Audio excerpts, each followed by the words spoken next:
गुरु जी आध्यात्मिकता में भजन करना चाहिए बोलते हैं।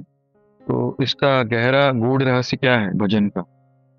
देखिए, जैसे भी आप भजन करते हो ना, अगर प्रभु के साथ आप एक हो गए।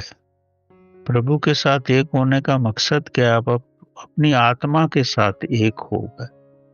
जब आपको अपनी आत्मा का आभास हो जाता है तो आप ये महसूस करते हो कि दूसरे व्यक्ति के अंदर भी वही आत्मा है।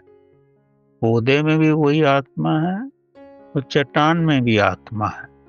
तो आपको हर जगह प्रभु का रूप ही नजर आने लगता है, क्योंकि जब आपने स्वयं का आभास कर लिया है।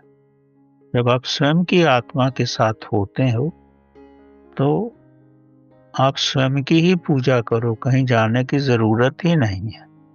तो भजन कीर्तन करने में जब व्यक्ति उसमें पूरी तरह से डूब जाता है तो फिर वो महसूस करने लगता है समय आने पर कि जैसा मैं हूं वैसा ही दूसरा भी है।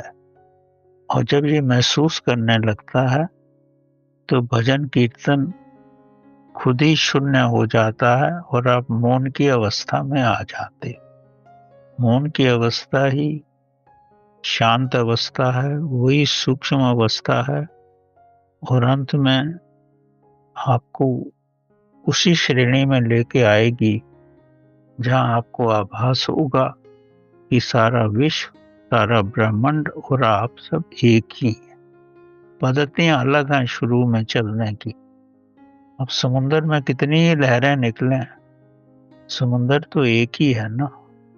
पद्धतियां कितनी भी होंगी और अंत में उसी में विलीन होंगी जहां से निकली।